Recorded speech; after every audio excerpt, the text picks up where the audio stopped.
गाड़ी बुला रही है, सीटी बजा रही है और मैं भी एकदम तैयार हूं। मेरी सिमरन सवार हो चुकी है। मेरी सिमरन यानी भारत का मध्य प्रदेश और छत्तीसगढ़ का वोटर आज इस सफर के साथ इसी की शुरुआत करेंगे। जानेंगे क्या कह रहा है भारतीय वोटर, जानेंगे मध्य प्रदेश छत्तीसगढ़ के वोटर की क्या उम्मीदें हैं आने वाली सरकार से, किन मुद्दों पर वो वोट करने जा रहा है। दुनिया के चौथे सबसे बड़े रेल नेटवर्क के साथ सबसे बड़ा नेटवर्क मध्य प्रदेश छत्तीसगढ़ और इस देश का सबसे बड़ा नेटवर्क 18 अब अपने वोटर के मानस को जानने के लिए निकल चुका है। तो शुरू करते हैं, गाड़ी बुला रही है।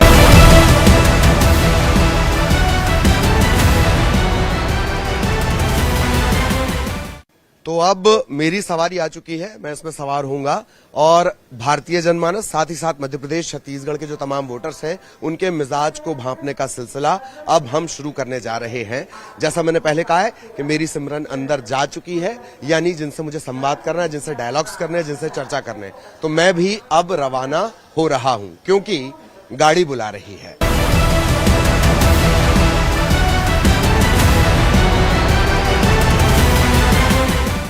तो अब गाड़ी के अंदर, और जैसे कि हमारे शो का कंसेप्ट ही है, गाड़ी बुला रही है और लगातार वोटर के मानस को भांपने की कोशिश करेंगे, मुद्दों की चर्चा करेंगे, चुनाव को लेकर चर्चा करेंगे।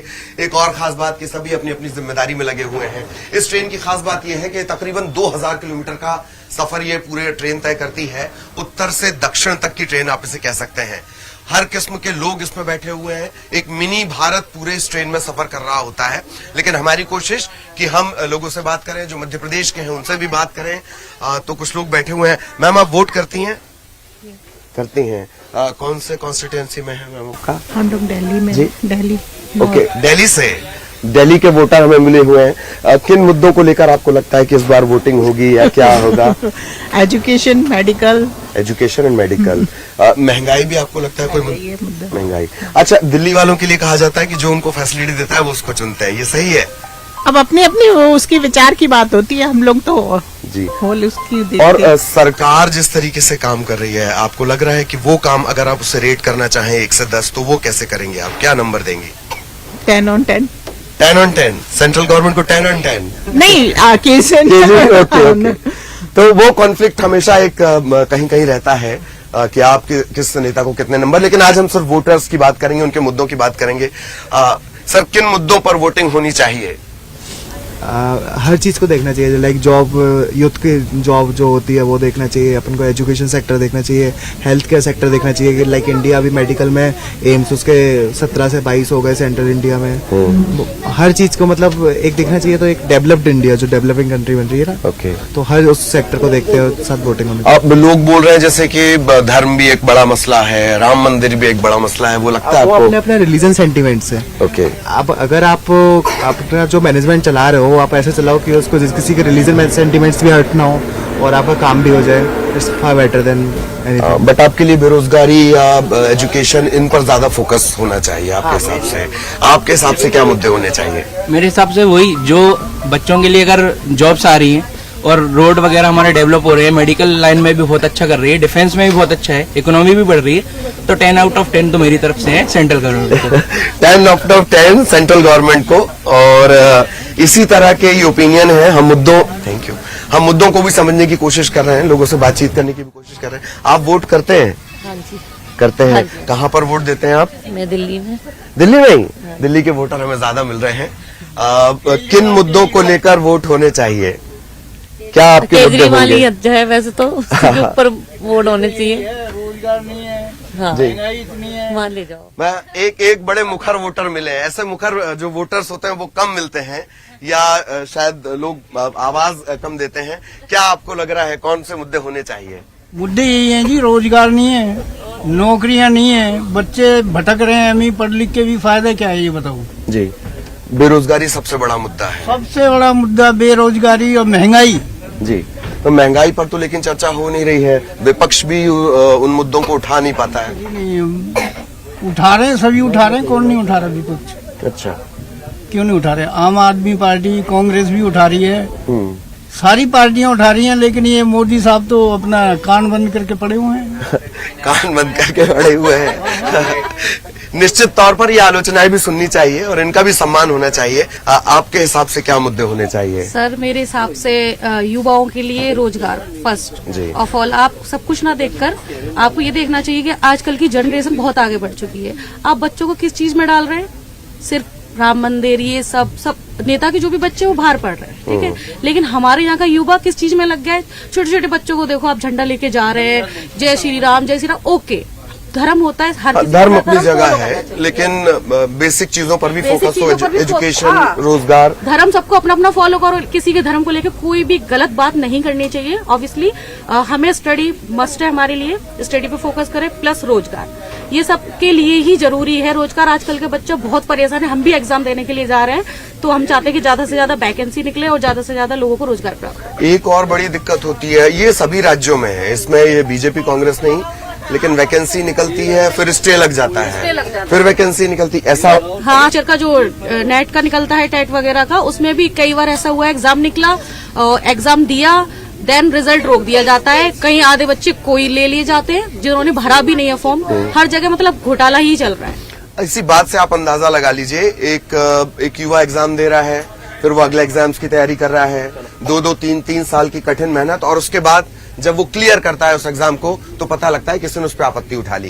ये तमाम जगह है, इसमें पार्टी का कोई नहीं है कि किस पार्टी कौन सा शासित राज्य क्या कर रहा है। ये ज्यादातर जगहों की समस्या है, दोनों ही राज्यों में समस्या, मध्य प्रदेश, छत्तीसगढ़, दोनों ही जगह पर ये समस्या भी देखने में आई है। मुद्दों के बारे में थोड़ा सा बताओ, क्या मुद्दे आपके हिसाब से होने चाहिए? मुद्दे यही है, गांव में ग्रामीण सड़कें होनी चाहिए जो कच्ची पड़ी हैं, और बेरोजगार मिल जाए सड़कों को। अभी सरकार का कामकाज जो चल रहा है वो कैसा लगता है, केंद्र सरकार का? अभी तो देखो स्टार्टिंग है, अभी आगे पता पड़ेगा कि क्या होता है। आप भी वोट करते हैं? जी। क्या मुद्दे होने चाहिए इस बार? मुद्दे हमारे महंगाई है, एजुकेशन है, हॉस्पिटल्स हैं, ये सारे हमारे मुद्दे होने चाहिए। बट इस पर तो पॉलिटिशियंस चर्चा नहीं करते हैं। ये पॉलिटिशियन की गलती है, पहले तो इसी चीज पर चर्चा करनी चाहिए। पहले इन्हीं सब पर चर्चा होनी चाहिए। जी। और आपके हिसाब से एक बेरोजगारी को लेकर बार बहुत बड़ा मुद्दा है। अगर हमारे राज्य में, हमारे प्रदेश में अगर आज बेरोजगारी नहीं होती तो हम यहाँ से काम करने बाहर नहीं जाते। तो क्या वो मुद्दे उठाए नहीं जाते हैं या सुनते नहीं है राजनेता? क्योंकि लगातार जीत मिलते जा रही है बिना मुद्दों के, ये कैसे हो सकता है? उठाए तो जाते हैं मुद्दे, लेकिन उन मुद्दों को जबरन दबाया जाता है। अच्छा। किसी तौर से आप देखें तो दबाया जाता है, कभी हिंदू मुस्लिम के नाम पर, कभी दंगा फसाद है, कभी राम मंदिर के नाम पर, कभी किसी के नाम पर, उन मुद्दों को दबाया जाता है, जनरली उनको पकड़ा नहीं जाता। मतलब जिसको हम कहते हैं डाइवर्शन। या एक जो बड़ी बात निकल कर आती है कि रोजगार अभी भी एक बड़ी चुनौती बना हुआ है सरकारों के लिए। इन्हीं मुद्दों को लेकर ये चर्चा भी लगातार हम कर रहे हैं लोगों से, और जानने की कोशिश कर रहे हैं क्या उनका मानस है। आप वोट भी करते हैं, क्या क्या मुद्दे होने चाहिए? वोट देते हैं ना। मुद्दे क्या होने चाहिए, क्या और करना चाहिए? और जो चल रहा है वो सब सही चल रहा है। हाँ। अच्छा, आप लोगों के लिए कहा जाता है, बड़ी फैसिलिटीज की बात कही जाती है, उस पे ट्रेन में ही बात कर ली जाए तो फैसिलिटीज बढ़ाई जाएंगी दिव्यांगों के लिए, वो लगता है? बढ़ाना चाहिए, क्या कहते हैं, दिव्यांगों के लिए, क्योंकि दिव्यांगों को हर जगह समस्याएं होती हैं। और जैसे कि अभी काफी सारी सरकार ने क्या कहते कर दिया है, जैसे ब्रेल लगा दिया है, जगह जगह ब्रेल LLP की प्लेटें लगा दी हैं हर जगह, लेटरिन बाथरूम पे, डस्टबिन हो या किसी भी सीट के ऊपर हो। पर और काम होना चाहिए, एजुकेशन में भी होना चाहिए, नौकरी में भी होना चाहिए, टेक्नोलॉजी में भी बढ़ रहा है, थोड़ा और बढ़ना चाहिए। ब्लाइंडों के लिए अब तो बहुत सारी चीजें आ गई हैं सरकार के देखते हुए, और आगे चल के और भी बढ़ना चाहिए। हाँ, बोलिए बोलिए, सुन रहे हैं आपको। जो विकलांग डिब्बा होता है ना, हाँ। उसमें पुलिस क्या करते हैं कि 100 रुपए ले लेते हैं यात्री से, हाँ। और उसमें भर देते हैं हमारे लोग, हमारे डिब्बे में बोलो। अच्छा, नॉर्मल लोगों को लगा देते वहाँ। हाँ, वो लगाता नहीं है, जबरदस्ती घुस जाता है आदमी। ठीक, आदमी जबरदस्ती घुस जाता है, ये भी एक अपने किस्म की समस्या है। इनका काम नहीं रुकना चाहिए भाई, पानी पहुँचते रहना चाहिए। नौकरी है, पुलिस वाले क्यों घुसाएंगे, क्या कहते हैं, अपनी तरफ से। ठीक है, ठीक है, ठीक है, चलिए। ये दोनों जो जिनसे हम बात कर रहे थे, ये दिव्यांग हैं, ये देख नहीं सकते हैं, बट इनके पास जो विजन है वो शायद आम लोगों से ज्यादा है, देखने वाले लोगों से ज्यादा है। जो उन्हें लगता है वो खुलकर बोलते हैं। तो सफर लगातार जारी है और गाड़ी बुला रही है।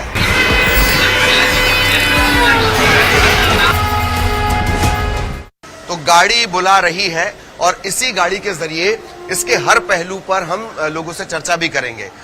ट्रेन के अंदर भी, ट्रेन के बाहर भी। इस वक्त हम ग्वालियर पहुंच चुके हैं। सियासत में अगर गदर शब्द का इस्तेमाल करना हो तो वो ग्वालियर के लिए एकदम मुफीद बैठेगा ये शब्द। लेकिन सबसे पहले सुशील है हमारे सहयोगी, बहुत शॉर्ट में उनसे हम समीकरण यहाँ के समझ लेते हैं, किस तरह से लोकसभा क्षेत्र है। सुशील, बहुत शॉर्ट में समीकरण क्या है यहाँ के? देखिए ललित जी, ग्वालियर चंबल अंचल में 4 लोकसभा की सीटें हैं। इन चारों पर ही भारतीय जनता पार्टी का कब्जा है। इससे पहले भी जो 3 सीटें थी वो बीजेपी के पास थी। सिंधिया कांग्रेस में थे, तब वो गुना से सांसद रहते थे। पिछली बार उन्हें हार का सामना करना पड़ा था। इस बार भी जो 4 सीटें या बीजेपी की स्थिति काफी मजबूत कही जा सकती है। हालांकि कांग्रेस भी कई सीटों पर टक्कर देने वाली स्थिति में है। लेकिन अगर कहें तो भाजपा की तरफ से ज्योतिरादित्य सिंधिया, नरेंद्र सिंह तोमर जैसे तमाम, नरोत्तम मिश्रा जैसे बड़े दिग्गज यहाँ पर है, उनका प्रभाव रहेगा।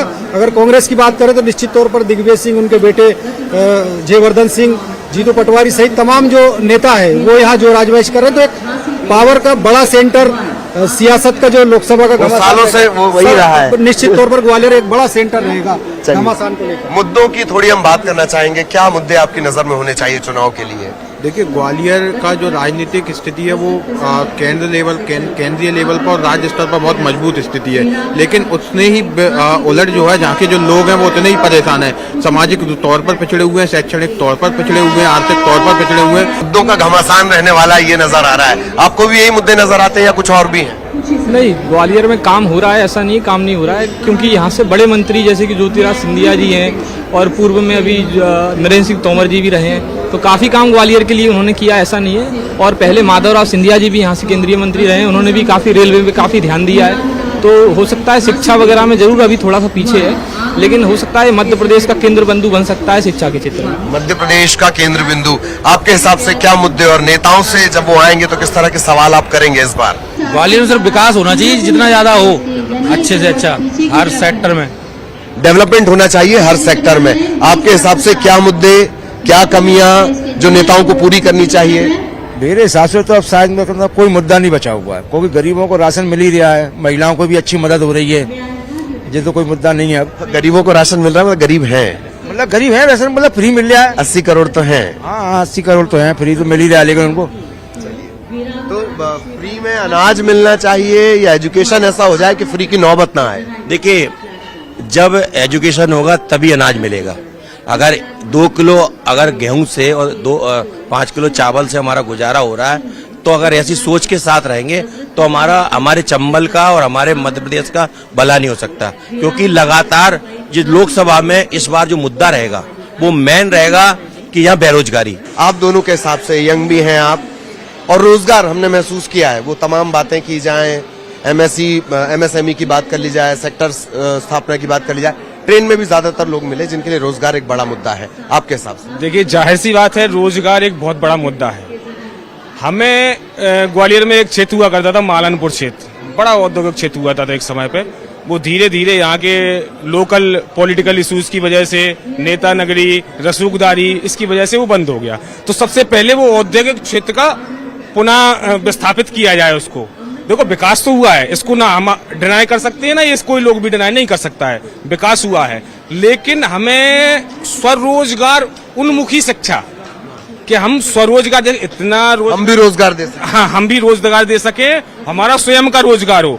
मतलब कि इतना सरकार इतनी नौकरी पैदा तो नहीं कर सकती है, लेकिन इस तरह की शिक्षा को सरकार को लाना चाहिए। क्या क्या मुद्दा है आपका? मुद्दा क्या रखना, अभी हम लोगों को तो काम करना ही करना है। रोजगार इधर नहीं है तो उधर जाके ढूंढना।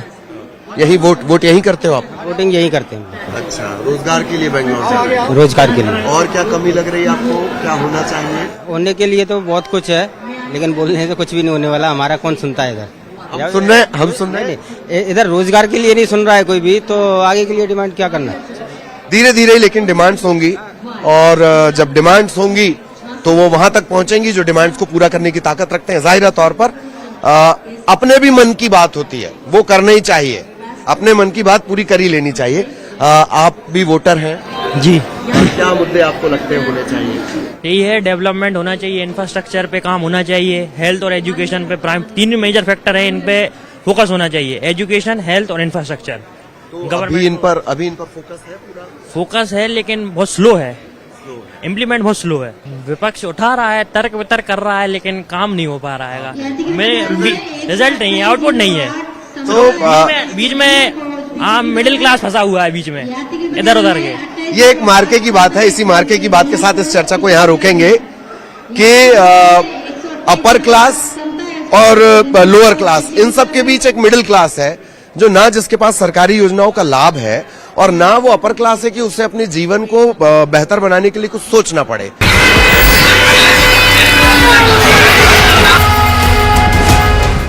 तो सबसे बड़े रेल नेटवर्क में शुमार भारत और सबसे बड़े नेटवर्क में शुमार नेटवर्क 18 वो लगातार कोशिश कर रहा है ट्रेन के जरिए अपने वोटर्स के मिजाज को भांपने की। आपने देखा किस तरह से दिल्ली से ग्वालियर तक का सफर रहा, लोकसभा क्षेत्रों को लेकर चर्चा हुई, पूरे देश के वोटर्स से हमने चर्चा की। तो अभी ग्वालियर में हम छोटा सा विराम लेंगे और इसके बाद फिर शुरू होगा आगे के सफर का सिलसिला। तब तक मुझे यानी ललित प्रजापति और मेरे सहयोगी विपिन को दीजिए इजाजत। नमस्कार। शो जारी रहेगा, गाड़ी बुला रही है।